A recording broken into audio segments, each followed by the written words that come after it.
Good afternoon and welcome to this week's edition of the People Progressing podcast. And I've been waiting for this one for a long time. I have John Register on. He's a two-time Paralympian, Persian Gulf War veteran, TED speaker. You name it, he's done it, and it's a pretty amazing story. John, I'm just really, I have been waiting so much for this. Why don't you just introduce yourself? Tell us where you grew up, what you like to do as a kid, and some of those things that kind of got you to where you're at. Yeah, it's interesting. Thank you for having me on your show, Joe. And Yeah. I'm also looking forward to the conversation we're going to have today. You know, we all have our kind of journey stories of what makes us tick, and I still continue to go back and just kind of relive some of the moments that kind of shaped me. I grew up on the west side of Chicago, the first suburb west of the city, called Oak Park, Illinois. It's a very eclectic town. We have for graduates are Frank Lloyd Wright. Not grad. He have Holman Studios there. Frank Lloyd Wright, the architect. Ernest Hemingway is a graduate. Ray Kroc, Wow. who went to the school. Betty White grew up in Oak Park. We have Dan Castellaneta, as everybody knows as Nope. Voice of Homer Simpson. Yeah. And we, there's a lot of interesting folks that have come through. We have in our high school a tradition of excellence, and so Charlie Carey and I received that award. Charlie Carey grew the Mercantile Exchange in Chicago from about a $5.5 million organization to over $1 billion, and so he's an Oak Park guy. And we just all kind of stay in contact, and we have 150th anniversary coming up next year. I just got pegged to be one of the folks that do that. But I learned some things in Oak Park, right, that shaped me. And I think first and foremost, my dad. He is a Presbyterian minister, and he taught me to fight with the pen and not with my fist, right, when things would get me upset. And so when you talk about economics, right, and we have some of these discussions, I'll give you one kind of economic driver that taught me. So my first entrepreneurial effort was a lemonade stand. Okay. Right. Everybody had the 5-cent Dixie cup lemonade. Yeah. And I would sell them to the folks coming off the L train 3 blocks away, and they would walk south and pass my lemonade stand. And here's a kid out there, and they pay a nickel for a cup or something. Sometimes I got a dime. Yeah. And then one of my customers, because I noticed that my revenue wasn't as high as it was, and in one particular week over the summer, and he said, "Hey, there's another kid up the street that has got market share on you because he's selling lemonade too, but he's getting to them faster." I said, "Oh." Said, "Here's what you do, kid. Take your lemonade stand and go up to the L stop, and then you get them coming out both ways, going north and south." I said, "Oh, wow." So that was my first kind of introduction, right? That's to cool. to entrepreneurship. I didn't know all that stuff as a 6-7-year-old kid, or maybe even a little later, 10-year-old. Maybe I was 10 years old. But I did take my red wagon flyer, the radio flyer, up to the L stop with my Dixie cups and my lemonade, my jug of lemonade, to sell there. And I was making, man, I was breaking it in at $10 a day, man. I was crushing it. Oh, I love that story. Later on, this is where my dad comes in. I wanted to be a lifeguard at the pool, but I was made a bicycle guard. I was one of the best swimmers in Chicago, in Oak Park, but I was made a bicycle guard. But I did it and wound up earning. I wanted to earn a Schwinn bicycle that I saw in the shop that was on the corner of Harlem and South Avenue. And so I would always go up there after knockoff, and when a payday came, I would check, is the bike still in the window? A Schwinn Continental, black and gold. It was beautiful, 10-speed, and I wound up earning enough money to buy the bike. And so proud day comes, I go into the bike shop with my money, and the proprietor is just beaming because he knows I've been in there watching this bike, right? And so he is so excited for me because this is my first major purchase. Yeah.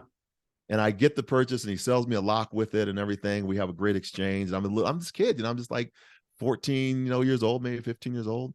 And I start riding it back home, like 8 blocks or whatever, to my house. First time I have it, I'm smiling, beaming, and I cross over Ridgeland Avenue, which is our block. And all of a sudden behind me goes, woo, woo, woo. The police stop me. Oh, wow. And the police officer gets out and pulls me over, says, pull that bike over, kid. And asks me on the first day I got my bike, exact words, where did you steal that bike from? Oh my God. And I'm like, I just worked all summer for this bike. This is going on in my head, right? Yeah, I'm like, yeah. I didn't steal the bike. And Mr. Jones from across the street saw the interaction coming over. So he comes over because he's our neighbor, and says, because he knows the story. Everybody on the block knows the story, except for this police officer who's there, who doesn't know the story because this person hasn't been on our block. Right. Doesn't know us and the kids. And it's a suburbia area, right? So he kind of jumps in and says, leave him alone. He's been talking about that bike all summer long. He's been working up at the pool to earn it. This is the first time I've seen him on it. Probably the first time he's been on that bike. So this is his block. His block is like 300 block of South Ridgeland, and we're on the 200 block. So he leaves, and but he leaves me with a warning. So just be careful where you ride it. And I'm like, this is the most kind of one of the, and so I'll make the story shorter. My dad began to help me understand that there are going to be people in life, not just, there are going to be some great police officers and some horrible ones. And in our family, we've had them. Yeah. I got my cousin is the one who on his team, on his staff in Minneapolis had another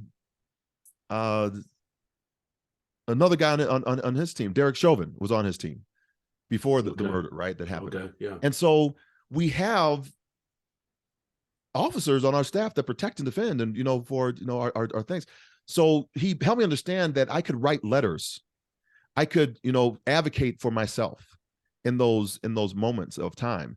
And I share that because there was no real bitterness about the experience. It was only a learning experience of how I show up in other people's bias, because we all have bias. Yeah. And so there's a way that I began to articulate and handle the bias of others to begin shifting the narrative around tough conversations. Because back then, it's not the same conversation we're having today. Today, I'll say something like this, and it's going to be polarized. Right. Yeah. Right. It's going to be a polarized conversation. Back then, that's just the reality of how I was growing up. So can I share a story of how I was growing up to share how I think about things, to bring conversation, as you have witnessed, to bring a room together around difficult topics that we can all individually learn from a person's experience. And so my dad was one of those individuals that was so powerful in his demeanor around fighting for the rights of everybody. And that shaped me, and my uncle too, because he was a person, my uncle Gloucester.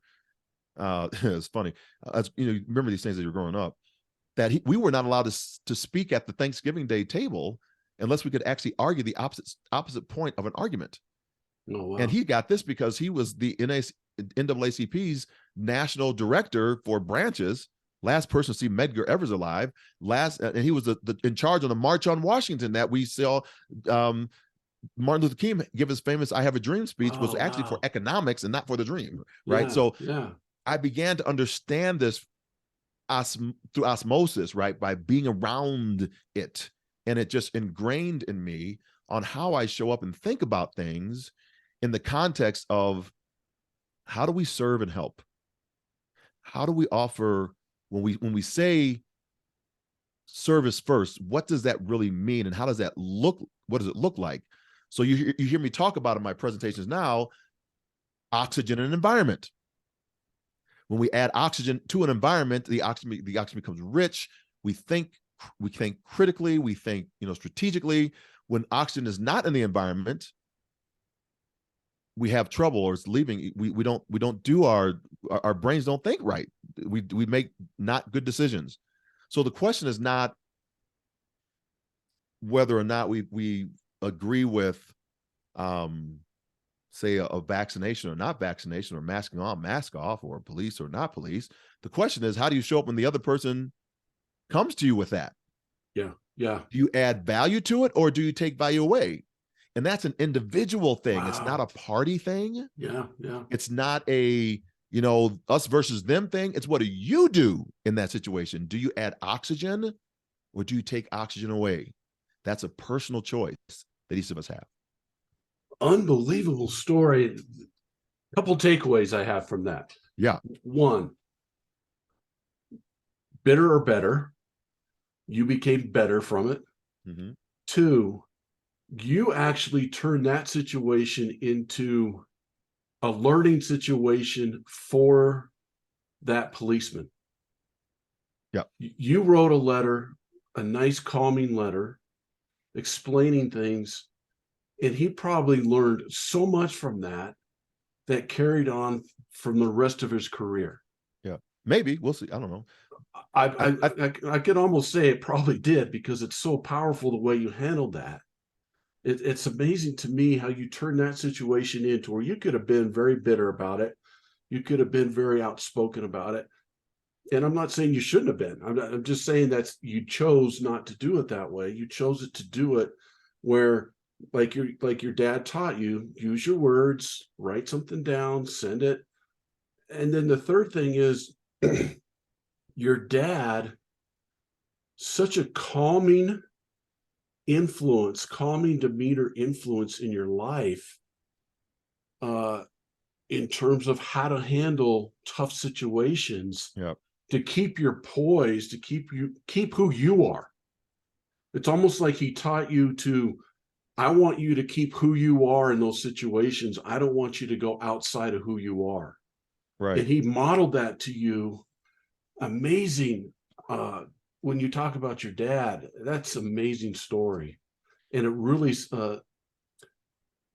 be honest, John, we need that in our country. I don't want to get political or anything, but God, we're so divided. It's never about politics, right? We make it that way because that's our bias towards it. Right. It's what we do with it. So what I hear is, and I've heard this, my pastors told me this, and it's in that moment as leaders. So taking into the leadership conversation, don't give your power away. Right. So stay above the fray. Keep your power. In that instance, there's not going to be anything gained from me, flipping off of the mouth or anything, because that person's in a power position. I have to take power by not speaking in that. And then, and the calming fact is when I write it down, my ideas and processes become better. Yeah. Even if the person doesn't hear it, for me individually, it's helped me work through that process. And so we're quick to fire off an email now, man. We're in the Facebook age, and and we hide behind the camera, and we fire off something that can attack somebody. And we got cancel culture that happens real quick. When we really need to just take the time, as you said, we need to let's learn from each other. In this situation, but we don't take the time to learn. We all of a sudden we're swinging for the fences, man. Yeah. Woo! Grand slam. We're attacking to get our point across. Yeah. And which means I'm not listening. Yeah. And I tell people that all the time. Use the two holes in the side and the two eyes in front more than the one big hole in the middle. That's it. And you'll be a lot better off that way. But the way I've heard, seems like what your dad is, humble and confident. Yeah. So I continue to learn that and to have that as part of a framing, right? My mother was amazing. She's a school teacher. She taught me so much as well. And so I have that narrative, right? as I come into audiences now, I know the narrative that I have to kind of cut through because of what society has said about, if for those that might not be able to see me, I'm an African-American male man with a white beard. I got wearing a black shirt. I have a painting in the background and a cello there as well. I play cello a little bit. But that's not the narrative that usually comes out on television shows or on newscasts and in the media about who I am. So I have to cut through all that chatter. I don't have 7 seconds to win an audience over. Gosh, I got to win the audience over before I step in the room. It's amazing. And cut that. So that's just an awareness that I have, because I know the information that I've been given is poignant and needs to be heard, because I've been given this gift to do it. I just need to cut the fallow ground up as much as I can so that it can be received on good ground. Yeah. And you're doing it in such again, I use that term, you're doing it in such a calming way, but a confident way, and it's an amazing story. You're blowing me away, and we just started. I want to go into your time. So from high school, you went down to University of Arkansas, and you were an amazing track athlete at the University of Arkansas. Why don't you go through that a little bit and the adversity that you had to go through there? Pig Suey. I went down to Arkansas, and I chased a person that I respected as far as an athlete. I didn't know him personally. Actually, there were two people that were running for the University of Arkansas. Michael Conley, you probably know his son, who played. I don't know, he used to play for the Wizard. I don't know what he's playing for right now. He's with the Jazz now. He's with the Jazz now. Yeah. So that's his son. So I was with Senior, the dad, and then Wallace Spearman. And Wallace was one of the fastest men in the country in the 100-meter dash. Won the Illinois state title in the 100-meter dash. So I went down chasing them because they were like my heroes, and we wound up winning 4 national championships.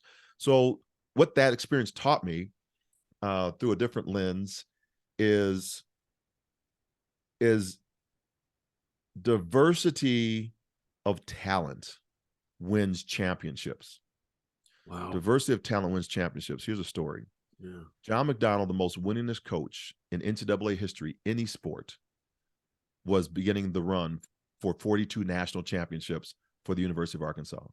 42 national championships. Oh my God. Winningest coach.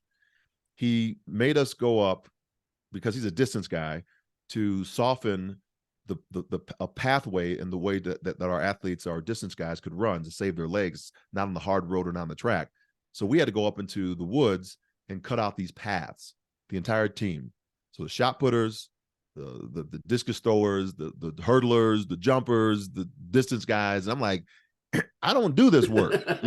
I'm from Chicago. Yeah. I'm not trying to be up in the woods with all these snakes and critters and hogs and horses and, but we're up there with backhoes and cutting things out for our distance runners for this path, and put some wood chips down, this donation. And what I found was, looking back in retrospect, that was the bonding time where individuals that had multiple talents became one unit. Yeah. Because we would jaw jack with each other, and we talk about each other and all. So, but it was a family bonding time. So when it came time for the 1985 championship down at University of Texas, and I love Texas people. I don't know if you got anybody on visits from Texas, because it was so easy taking medals back to Arkansas when we went down to Texas. It was great. Love it.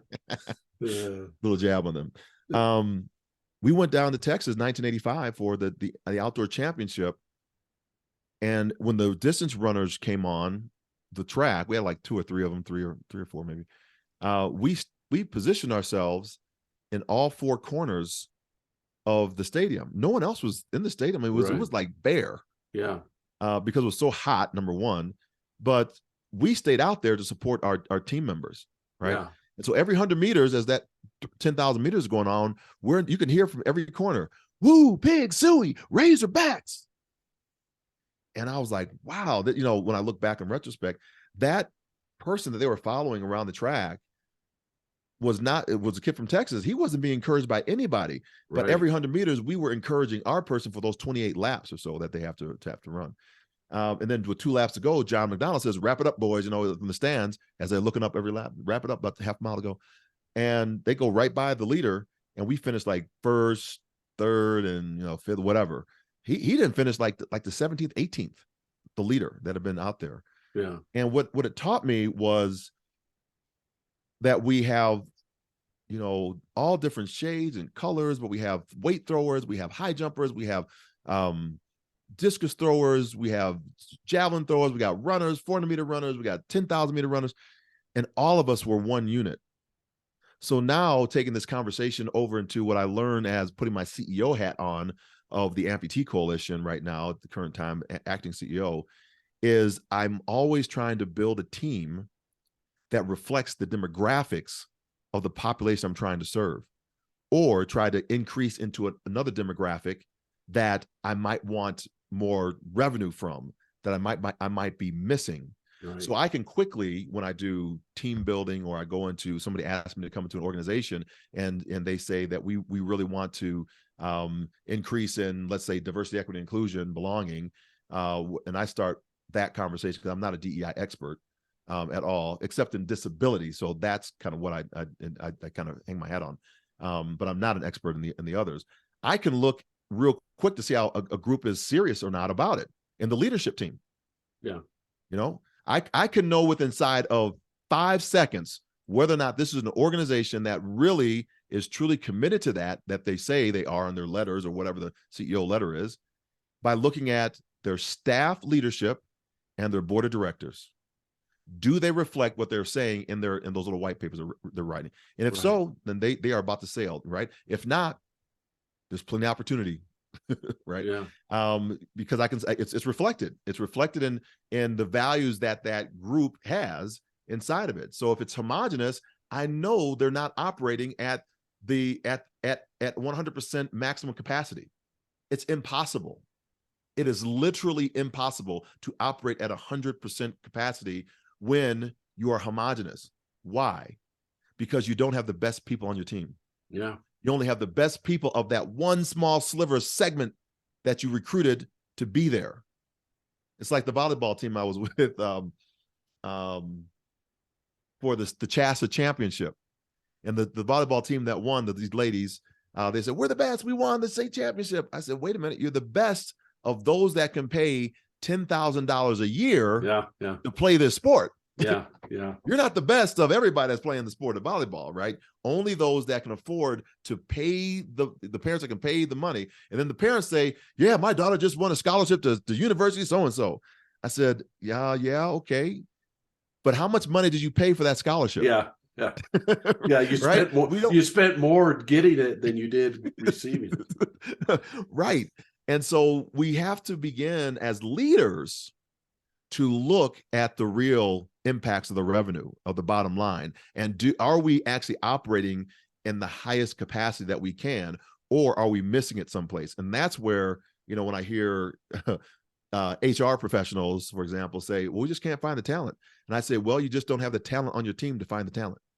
Yeah. Right. That's my response all the time, because the talent's out there. Yeah. Dr. Harry Edwards, sociologist, Cal Berkeley, says, in order to have sustainable change in an organization, 3 things have to be in place. We have to have a dependable and a developed pipeline of talent. We need to have a pervasive demand, somebody demand that this talent actually needs to go someplace and advocate for that talent. And third, the institution or the organization, the association that's being impressed upon to change actually has to want to change. Yeah. And when you have all 3 of those, you got the perfect storm. Right. If one of those is out of sync, you usually get a quota system. Right. And no one elevates in a quota system, because people in the quota system only think you got the job because of add X, Y, or Z in there. Right. So they don't get promoted, because you should be lucky you got the job in the first place. And we don't see the talent of that person because we think we're operating in a quota system, instead of truly identifying the talent, advocating for the talent, and saying that we need this talent on our team to elevate. And you can see it with organizations that move out. And we're seeing it also in the Great Resignation, because people that haven't been treated very well are saying, "I'm just going to do it a different way. I'm going to go drive Uber for a little while because I can support my family doing that." Yeah. Right. Well, I kind of go back when you're talking about that. I was thinking about it. When I work with business leaders, I ask them, "What's your mission?" and I do it kind of half-heartedly because most of the time the mission is just something, it's just words hanging on a wall. Right. And so I don't use the term mission, I use the term purpose. Okay. What's your purpose? Mm-hmm. And then once they can define that, now my next challenge to them is, how are you living in that purpose every day? Mm-hmm. Because if you have a purpose, that's one thing, but living that purpose every day is another thing. That's the challenge. And what you're talking about is, a lot of people say they want this talent or that, whatever, but they don't actually live it. Right. They're just hoping somebody else can come in and incorporate it or do something like that, and then blame, we can't find the right person, so we're going to blame whatever. Man, it's so powerful what you just said. You can just keep making me think. Well, just powerful stuff. So think about it in these terms, like we just said it, right? So I like the purpose. I'm wrestling around my own head right now. Is that purpose, vision, kind of like that? Because I think it is mission critical that we know the purpose of the organization, mission, purpose, whatever, and the vision. The vision is short. So in my company, Inspired Communications International, our vision is to inspire worlds. So inspiration is from the Latin word inspiro, which means to breathe life into, right? It's not to inspire the world, it's to inspire worlds. And the vision is specifically for that, because I, as an individual, am not going to touch every person in this world. However, if I have spheres of influence or spheres of other people that are touching that vision, they can inspire their world, which eventually will inspire the world, right? So we'll inspire worlds. So I want everybody to inspire their world to inspire worlds. Make sense? Yeah. So the mission then, or the purpose, is how I do this is by working with business professionals to help them hurdle adversity, amputate fear, embrace a new normal mindset to win the medals in their life. So that's by the way I'm going to do it. We're going to have a conversation around how do you then enact that into, and I have a contextual model that I run everybody through. And then if we take it to the conversation around seeing the value and operating to the mission, and I take it to, say, disability, for example, Accenture did a report in 2018 that said if you have two alike companies, company A and company B, company A hires, retains, and promotes people with disabilities in the workplace, and company B does not. Company A actually outperforms company B 2-1 to shareholder returns, which caused the comptroller of New York State, Mr. Tom DiNapoli, to invest the $1 trillion of pension funds into company A's and not company B's, because he wants a higher rate of return. Yeah. So but if we don't recognize that as a value and a benefit, we'll never actuate upon it in our own companies. Yeah. Judy Heumann, the founder of, or we call the mother of the independent living movement, was on Trevor Noah's show, and Trevor Noah says to her, Judy, she has a different disability. Trevor says, as a person with an who's able-bodied, and then Judy stopped him and said, well, Trevor, you're actually temporarily able, because we just keep on living, you're probably going to be part of the community. And so then, to which Trevor said, what are you trying to threaten me? And that was it. And so when I talked to Judy afterwards, she said he got it. I mean, he didn't get it. He didn't know, I don't think he knew what he was talking. He did what he was saying. He was just making a joke. But we are afraid of becoming the person with a disability because of what society has told us about people with disabilities. Every movie we see that has a villain is usually a person that has a mental disability or a physical one. Disfigured, Freddy Krueger, burned over his body. The Joker, mental, anguish.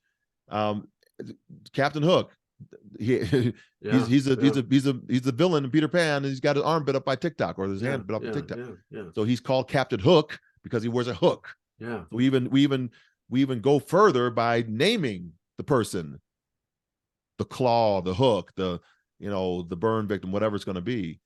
And so we don't want to become that. We don't want to be shamed into becoming that. So we stay away from it. So we don't hire people because we're afraid of that. We talk about the Great Resignation.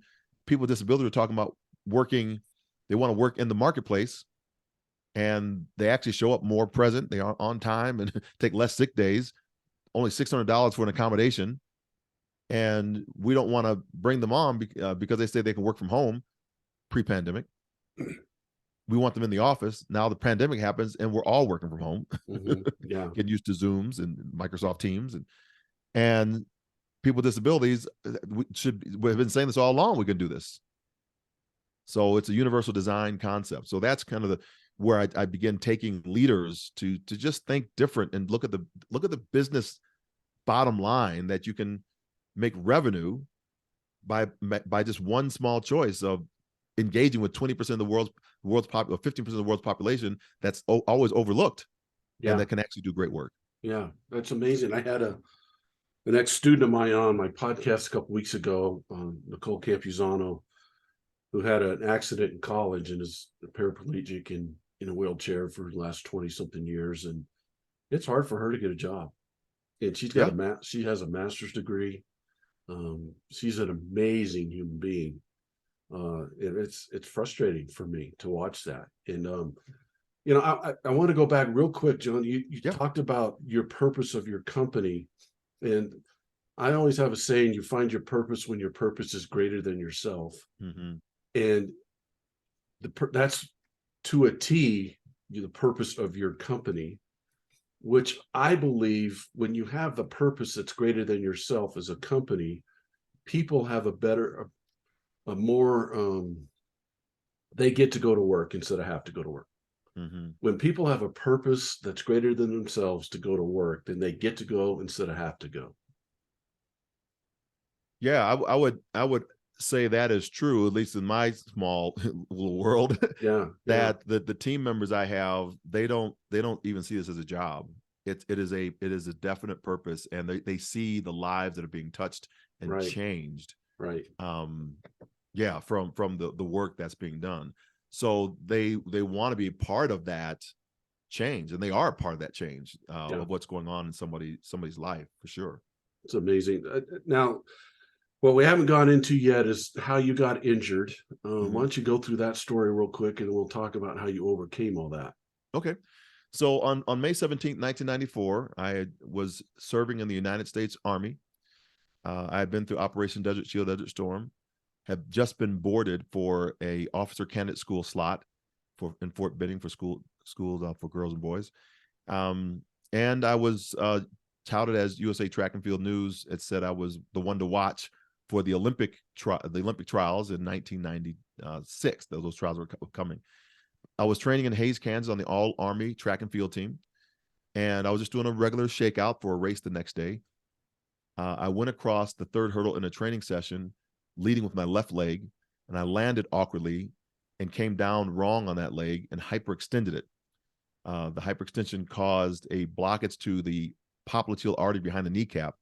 And subsequently, 7 days later, I was faced with a choice: either keep my leg and use a walker or a wheelchair for the rest of my life, or the doctor said I could amputate your leg and you can use a prosthesis for the rest of your life.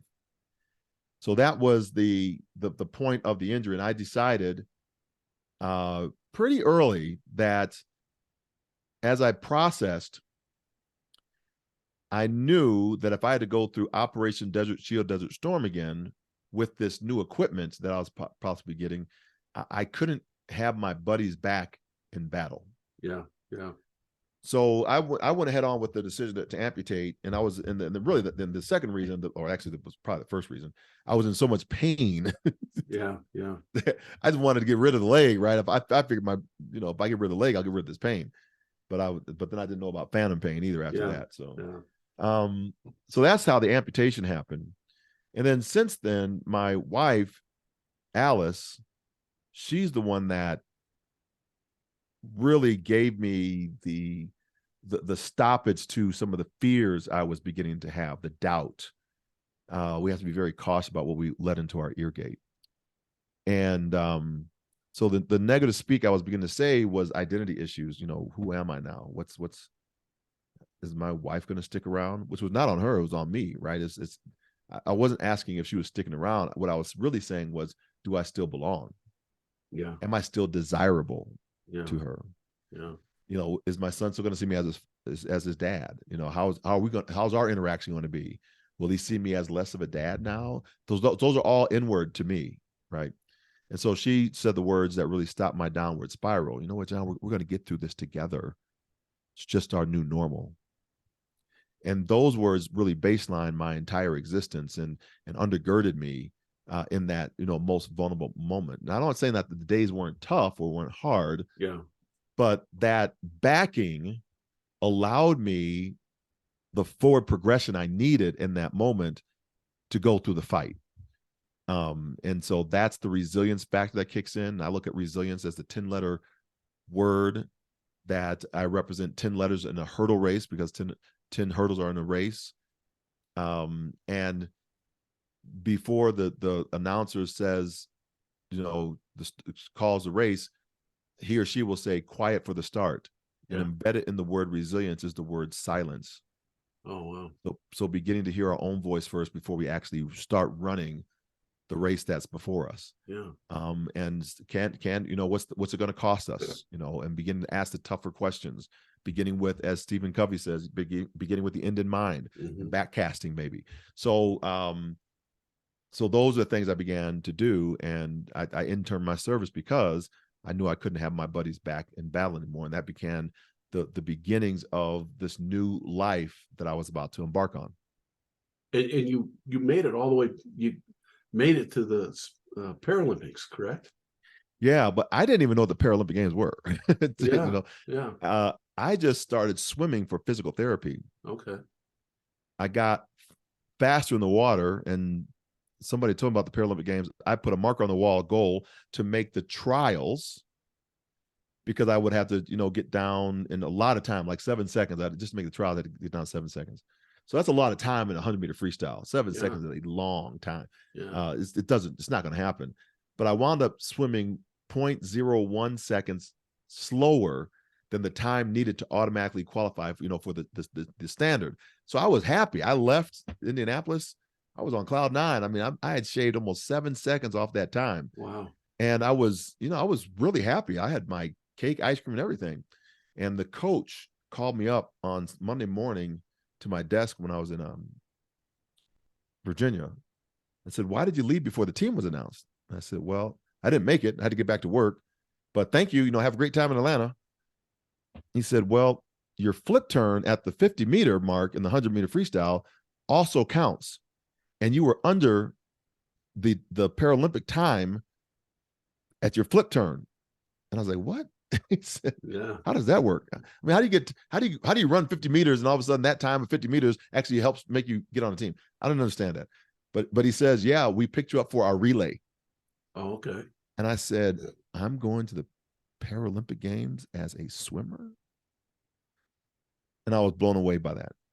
It was there where I saw athletes running and jumping on artificial limbs. I had a leg made for running, and then 4 years later won the silver medal in the long jump in Sydney, Australia. Unbelievable. So I have to ask this story as you go through all this stuff. What makes John Register such a servant of people? And what I mean by that is everything that you've done, and basically everything that you've described here, is serving someone else. I just am in awe with that, because you've turned everything that's happened to you into the service of others. And what drove that? I don't know if that makes sense. It's just intriguing to me. What makes you tick? What makes you be that servant's heart? Yeah. So I'm gonna answer in two ways. Yeah. First, I'm gonna do a business way, and I'm gonna do and I'm gonna transition it to my personal, what I personally think. The first is a woman named Pat Enriquez was one of our instructors for military veterans in an entrepreneurship class that was being run by the University of Oklahoma, or I'm sorry, Oklahoma State University Cowboys. It's a program that actually was founded kind of in Syracuse University and helps veterans with their thought process. And it's a week-long course. You get a certificate after the course is over. And she asked us a question early on in our time together. She said, what's the most important thing you can do for your business? What's the most important thing about the business? And all of a sudden, contacts, resources, money, getting in revenue. And she was like, no. So the most important question is, how are you going to dispose of your business, wrap it up? And I said, man, over like the next 6 months, I said, that's an amazing way to look at it, because it takes into account, as we're all beginning to build these businesses, that our business will be successful. And we're just thinking about how are we going to give it to our children? Are we going to put it on the stock market? Are we going to sell it? How are we going to do it? And so it puts you in a different mindset of how you show up on a day-to-day basis. Yeah. Right. Because you're thinking about, I'm not going to run this business forever. Right. And how do I want it to? So maybe make some decisions. I got the business out of my name and put it into Inspired Communications International, just in case I want to sell it to somebody. Hard to sell your name versus a company, right? Yeah. So that was one of the things I learned from it. And as I was thinking about it, Joe, over the course of 6 months, I then began to ask myself the question, well, what do you want at the end of your life? And my response was, I want to hear my God say, well done, good and faithful servant. Mm-hmm. Enter now into the joy of my rest. Mm-hmm. And so that just like, yeah, that's right. And so I went back and I said, well, how do I do that? And it was Matthew 6:33, seek first the kingdom of God and his righteousness, and all things shall be added to you. And then I said, okay, well, how do you do that then? And the foundation, I'm a believer in Christ. So the foundation is Christ for me. But I have to be careful about how I build on the foundation that has been laid for me. And there's 6 ways that I can build that I found. I can build with wood, hay, and stubble, or I can build with gold, silver, and precious stones. Because both at the end of the day, after I hear my God say, well done, my good and faithful servant, those are going to be tested by fire. Wood, hay, and stubble, if we erect that, they burn up in the fire. Yeah. But the foundation is still there. Gold, silver, and precious stones, they're refined in the fire. They get more purified and they stay erected on the foundation. Wow. So what I desire to do all the time is to show up for people as precious in their lives, as to offer so much value, not for myself, but for them. Right. Because I know that if I can do that, then I'm building the right way on the foundation. It's not for me, it's for them. What floats my boat is to see somebody elevate when life has been breathed into them. If I can offer some oxygen into their environment, or somebody else does, and they just go off in their own direction, that's what drives me. That's what floats my boat. God, so that's awesome. So that's the question. That's the answer to the question of what drives me. Wow. I heard the other day, I was listening to Nick Saban, and he said, how do you pray? He said, when you pray, do you pray to be blessed, or do you pray that you can bless others? And man, that hit me. And then what you just said is the exact same thing. It's be a blessing in everyone's life. How do you teach that to business leaders? Because what I find a lot now in our world is, I call it, business is either data-driven or people-driven. Mm-hmm. So how do we teach it to business leaders that it's okay to basically do what you just said to the people that you're leading in your business? Yeah. What I look at is we can point now to some data. The data shows that people did not feel respected in the companies that they were working for. Overworked, we can do more with less. How many times we heard that? And they never felt respected, so they left. Right. So if we're only focusing on the data, we now have data that shows us that doesn't work. Right. So we now can change the frequency and really focus on the people, because they're getting it done. They're the ones that they believe in that mission or the purpose and the vision. They'll buy in and they'll do it. They'll do the work. They'll knock themselves alive to do it for you. But if we just only are looking for the data outputs, I'll go someplace else and work. I'll drive an Uber for the next 6 months. Yeah. You know, I don't need to work here. And so we're seeing the remnants of that, because even if all the jobs came back like pre-pandemic that left the marketplace, we're still short about 1 million to 1.5 million. Yeah. So it's not the pandemic. Yeah. Solely, right? That means, Right. yes, a little bit, but it's not Right. all. We can't blame the whole pandemic, because we were short before we got into it. Yeah. So it's easy to cop out and just say it was pandemic stuff. But we really have to look at the systems that we put in place. And do we really focus in on, like you said, the people? That's you know, and I think there's such a leadership void in our country right now. And it's because we've gotten so data driven. And people don't understand that, or the leaders don't understand, it's your people that drives your data. If your people are happy, if your people are engaged, if your people like to come to work, and you have a growth orientated mindset, that if your people keep growing, guess what your business will keep doing? Yeah. And for some reason, we got out of that so much. I don't know why, but it seems, I guess it seems easier said than done. I don't know. For me, it was always easy. I mean, you always have to make tough decisions with people and so forth, but that's kind of part of it. But Yeah. it's an amazing thing how you put that, because it really makes it more crystal clear.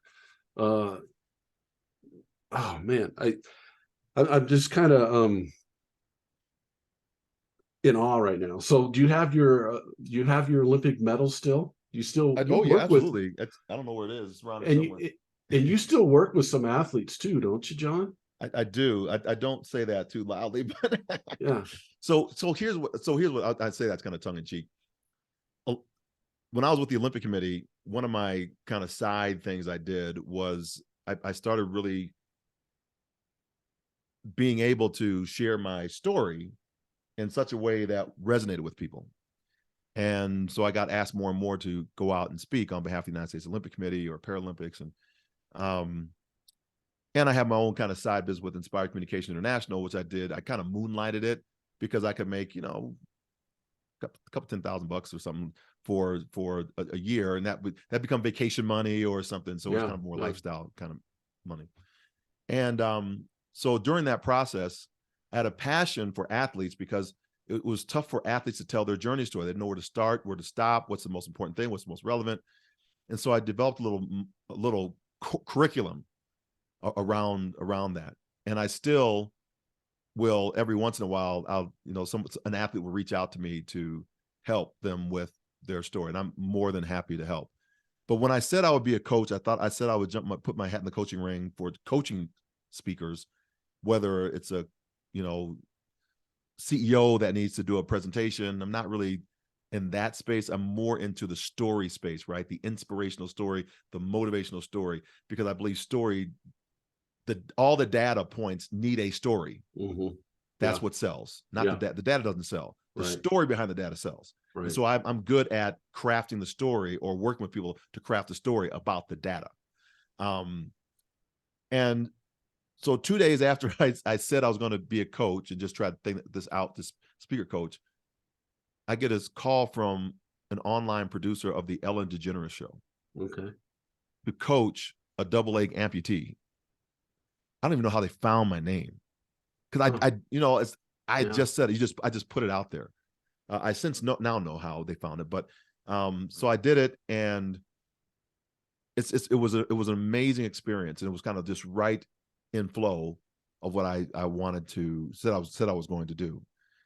And so next year I am going to coach a little bit more in that space, because again, it aligns with the vision to inspire worlds. Mm-hmm. If I train others to own their story, like I now own my story, which I didn't at first, then in such an authentic voice that no one can copy it or take it, they can share it, but they can't copy it. Then their sphere of influence, their radio frequency, the people that listen to them, will be inspired in their own world. Right.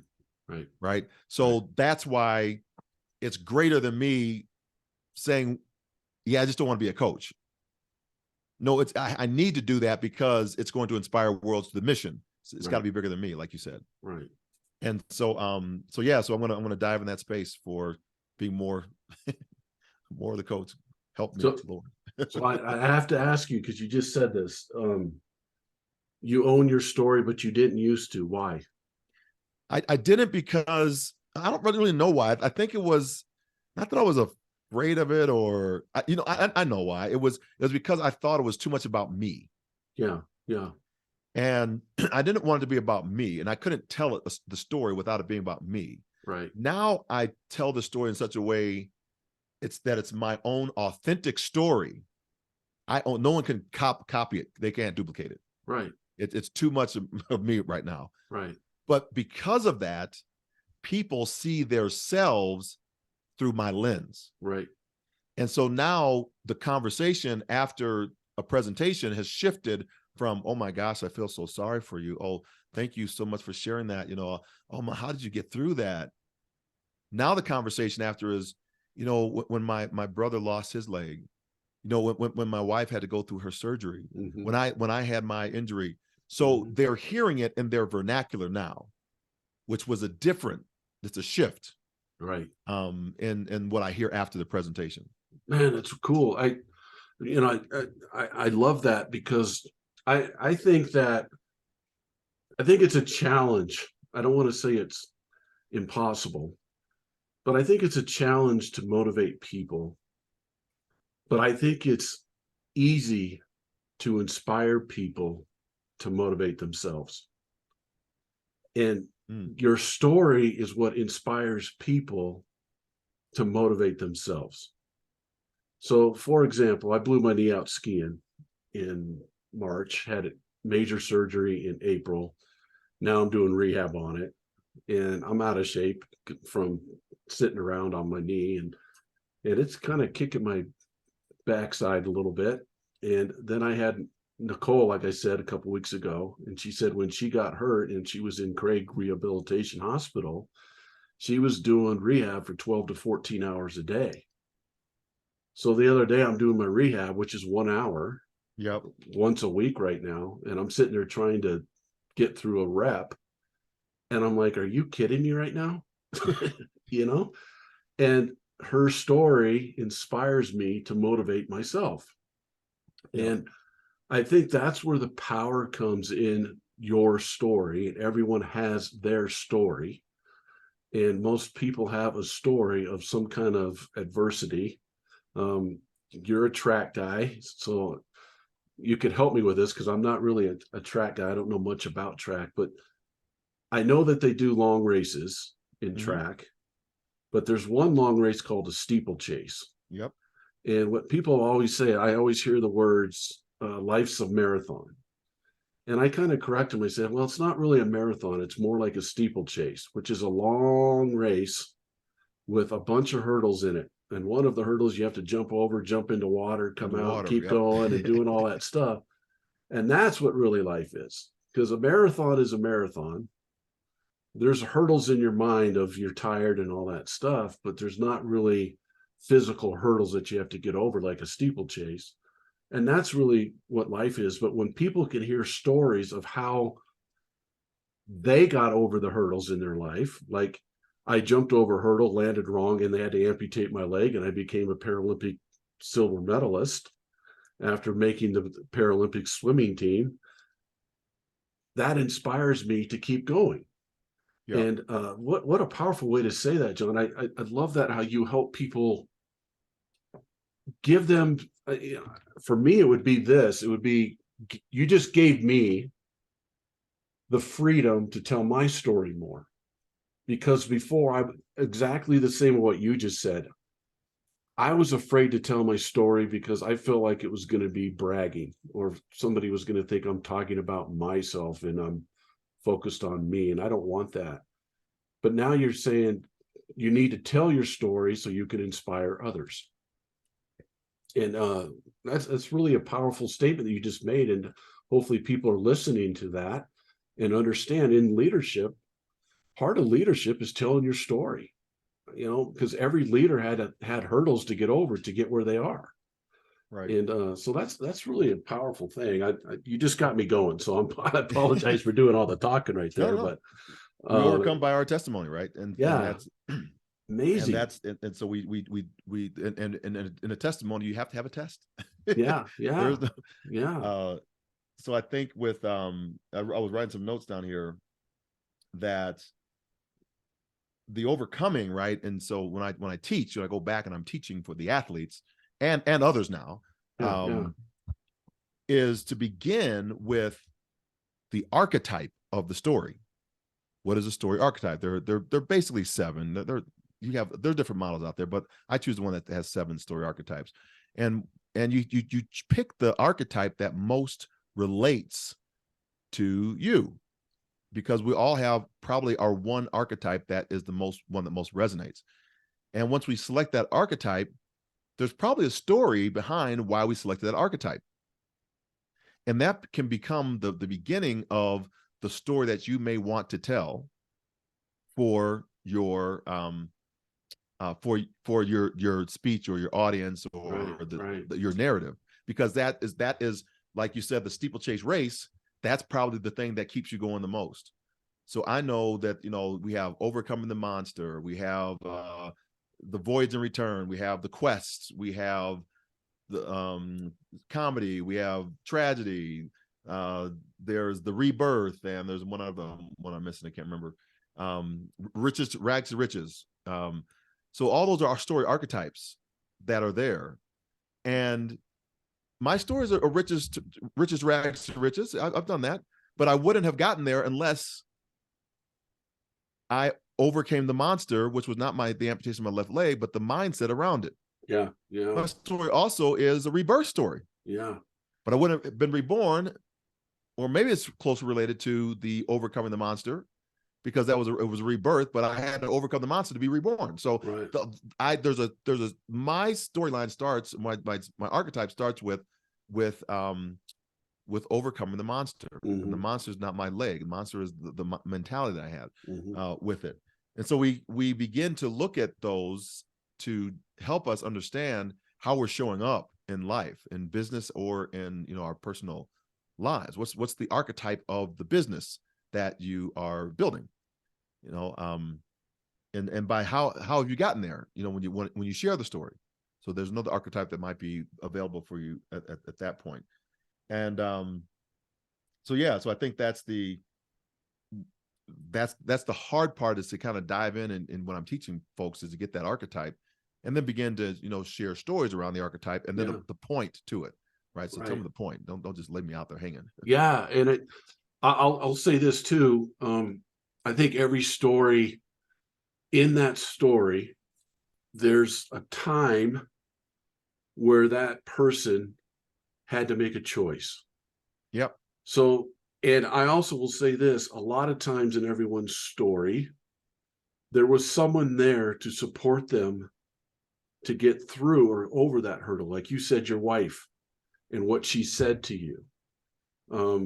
I lost a girl. My 2 little kids are surviving triplets.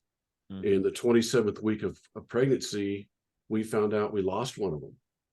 Mm-hmm. And I can remember my mother-in-law come over to our house, and she said this. She said to my wife, she said, Catherine, you got to understand, you gave that baby heaven. And there's nothing better than you can give anybody in the world than that. Boom. There's that person, there's that thing that got me over that hurdle, because I stayed home from school for 2 days. I didn't know what to do. We lost a little baby. What's going on with the other two? As soon as she said that, I'm like, let's go. Wow. Let's go. I'm okay. And it's part of the story, but I wanted to go back to choice, John. I think the greatest power that we have as human beings is the power of choice. And in every story that we're talking about, someone had to make that choice. Your wife said that to you, and that really made you think, but you still had to choose to move forward and overcome. Mm-hmm, mm-hmm. If you would have chosen to stay bitter or stay in that other side, you could have still chosen that. Yep. Now, your wife helped you with your choice, but you still made that choice. And that's what people have to understand, is they have the power to choose how they want to do it. And then the mindset, once they've chosen that, now they can set their mindset and move forward. Man, it's powerful what you're saying. I love how you put this. It makes so much sense. It's great. I just have 3 questions for you, and then we'll be done, because we're already almost an hour. I wrote a book. It's called The 3 Ps, Finding Your Purpose, Perspective, and Passion. So I ask every guest on my podcast these 3 questions. What's your purpose in life? Well, I think I'll probably answer that one already with the purpose is to hear my God say, well done, good and faithful servant, enter now into the joy of my rest. That is my one focus purpose that I'm dialed in on. Which is solely based on the service of others, really. Right. Yeah. And it could be self-serving at the end of the day too, No, it is. Right. It is. It gives you joy. Right. It gives you happiness, and it gives you fulfillment. And it also, I'd say this too, it also gives you peace. Yes. And then the second question, I skip over perspective. I go to passion. What's your passion in life? It's shifted over time. And during the pandemic, I discovered that I wasn't living my passion as I was authentically sharing the passion. Okay. And that was, I said, I wanted to be a great family man and support my wife and all this. And so even though I was doing that, I wasn't doing it to the degree that I should have been. Yeah. And I was in it. I got that, I got slapped in the head on that one. I got a wake up call on it. And so now, as the CEO of the Amputee Coalition, acting CEO, I know we're in the job hunt search right now for our next executive. And because I do not want the role, not because I can't do the role, right. I'm doing it, right? I'm doing the role. It's because the passion I have now is my wife and I just became empty nesters. And I want to travel with her when she goes on a flight. She's going to, as a flight attendant next week, she's going to I'll go take the show. But her next flight is to Honolulu, where she has 19 hours. Well, there's seats available on that plane, and as the spouse, I get to fly on her benefits. Yeah. So I want to be on that plane with her and eat dinner in Honolulu. Yeah. But I can't right now because I'm tethered to this job. Right. And so I don't know how long we have in this space. So my passion to my wife has shifted the decisions I make to say no to some things. Right. Because I want to spend that time with her. Okay. Yeah. And I always say this, your purpose and passion kind of equal each other. And what holds them together is your perspective. And things happen in our life, like we jump over a hurdle, we land wrong, and we have our leg amputated, that sometimes change our perspective, unless we make the choice, in a way that takes us out of our purpose and passion. So I ask everyone, what is your perspective on life that holds your purpose and your passion together? Yeah, I think the perspective that I have that's kind of the glue is it's never about arriving at a destination. We don't arrive at, say, the new normal, for example. I talk of the new normal all the time. It's a plateau by which we grow. So we're always in a growth mindset. Olympic motto, Citius, Altius, Fortius, swifter, higher, stronger.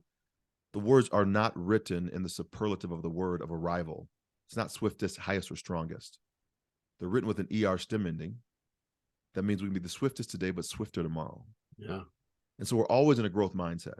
Yeah. Everything's always changing. So when people, challenge, they say, I'm so sick of the tired the term the new normal. Well, if new is no prior point of reference, yeah. Why are we trying to use old systems, old thoughts, old ideas to put into a new bucket to get a different output? Right. So I'm always looking to challenge myself. And then once I've made a discovery, challenge others in a safe environment to let them learn at their own pace. Right. One of the things that we heard in perspective was, we're living in uncertain times.